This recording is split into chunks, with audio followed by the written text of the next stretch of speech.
Assalamualaikum warahmatullahi wabarakatuh.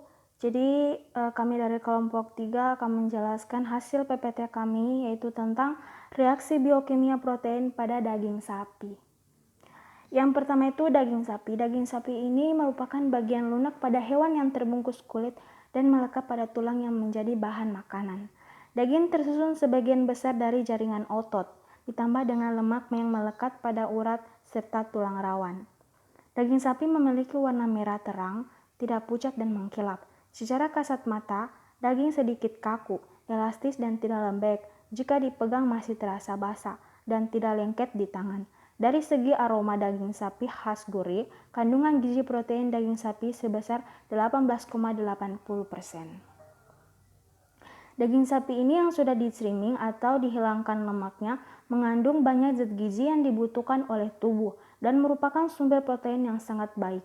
Mempunyai nilai biologis tinggi, high digestible 94%, sumber omega 3 rantai panjang, DHA, EPA, dan DPA, lemak tak jenuh, vitamin B12, niacin, vitamin B6, vitamin B5, vitamin D, riboflavin, dan zat besi. Terserap dengan cepat dan baik dibanding zat besi dari pangan nabati.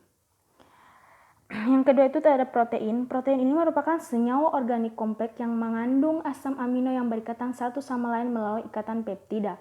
Protein mengandung atom karbon, oksigen, nitrogen, dan sulfur. Protein merupakan komponen pangan yang banyak terdapat pada tanaman dan hewan sebagai penyusun sel. Protein merupakan sumber gizi utama yaitu sebagai sumber asam amino esensial. Di sini ada 6 struktur protein. Yang pertama ada ikatan dalam struktur protein. Protein merupakan polimer yang disusun oleh asam amino, tetapi dengan jumlah asam amino yang lebih besar, yang mencapai ratusan. Asam amino penyusun protein dihubungkan satu sama lain melalui ikatan peptida. Jenis-jenis ikatan yang dapat berbentuk antar molekul asam amino adalah ikatan elektrostatik, ikatan hidrogen, ikatan sulfida, dan interaksi hidrofobik. Yang kedua, struktur molekul. Protein merupakan makromolekul dengan struktur yang berbeda. Adanya ikatan-ikatan kimia yang berbentuk antar gugus fungsional asam amino, maka protein dapat membentuk struktur primer, sekunder, tersier, dan kuaterner. Yang ketiga, primer. Primer ini dibentuk oleh ikatan peptida yang menghubungkan asam amino penyusun protein, dan struktur primer merupakan struktur dasar protein.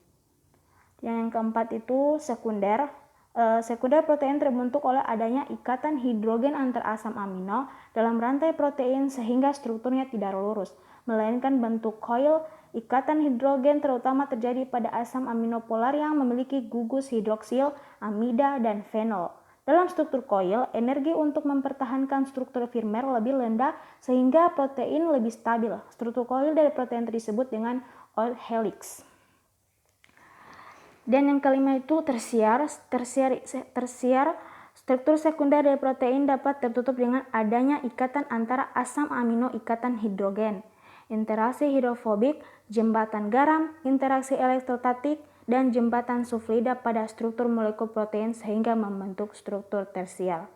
Dan yang terakhir itu kuaterner. Struktur kuaterner ini terbentuk oleh adanya interaksi antara beberapa rantai molekul protein yang berbeda melalui ikatan-ikatan hidrogen, interaksi hidrofobik, interaksi elektrostatik, dan jembatan sulfida, sutrat, dan insulin membentuk struktur kuaterner. Sifat fungsional protein itu di samping berfungsi sebagai sumber gizi, protein dari sumber yang berbeda akan memiliki sifat fungsional tertentu yang dapat berpengaruh pada karakteristik produk pangan. Dalam produk pangan, protein dapat berperan sebagai pengemulsi, pengikat air, pembentuk gel atau tekstur dan kekentalan, penyerap lemak, serta pembentukan buih. Itu terjadi karena adanya interaksi protein dengan pelarut di sekitarnya, serta keberadaan ion fungsional protein, sakarida atau lemak. Yang ketiga itu ada reaksi biokimia pada daging. Reaksi kimia pada daging saat perendaman menggunakan blend jahe, Ziegler Officinaal, Roscoe, dan kemudian nilai pH. Pada perendaman daging sapi menggunakan blend jahe mengalami peningkatan pH. Peningkatan pH daging dapat dikarenakan mulai terjadinya perusakan protein oleh mikroorganisme. Perombakan protein oleh mikroorganisme menghasilkan senyawa yang bersifat bahan kuat seperti indol, skiatol, senyawa-senyawa amin, dan kadafarin. Nilai pH daging sapi dapat disebabkan oleh aktivitas enzim ATPase yang terhambat. Zat aktif flavonoid dapat menghambat aktivitas enzim ATPase. Enzim ATPase merupakan enzim yang berperan sebagai pemecah ATP.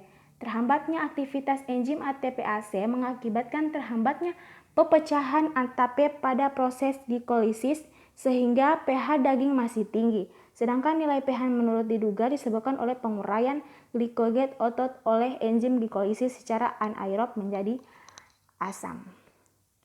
Daya ikat air dia daging sapi. Nilai daya ikat air pada daging sapi dengan penambahan blend jahe tidak berpengaruh nyata. Nilai DIA yang tidak berpengaruh nyata diduga karena senyawa fenol yang terdapat dalam jahe belum mampu mengikat gugus-gugus lain seperti aldehid, keton, asam, dan ester, sehingga daya ikat air pada daging sapi dengan perendaman blend jahe ini rendah. Kemudian faktor-faktor yang mempengaruhi daya faktor air, yaitu ada konsentrasi protein, nilai pH, kekuatan ion, pemanasan. Kemudian reaksi kimia pada daging sapi saat perebusan. Nah, perebusan yang dilakukan pada suhu 60 derajat Celcius sampai 70 derajat Celcius selama lebih dari 20 menit untuk daging sapi dapat menyebabkan protein yang terkandung dalam daging keluar dan larut dalam air perebusan. Hal ini mungkin disebabkan oleh protein berubah bentuk atau terbentuknya ikatan baru hasil pemecahan protein tersebut.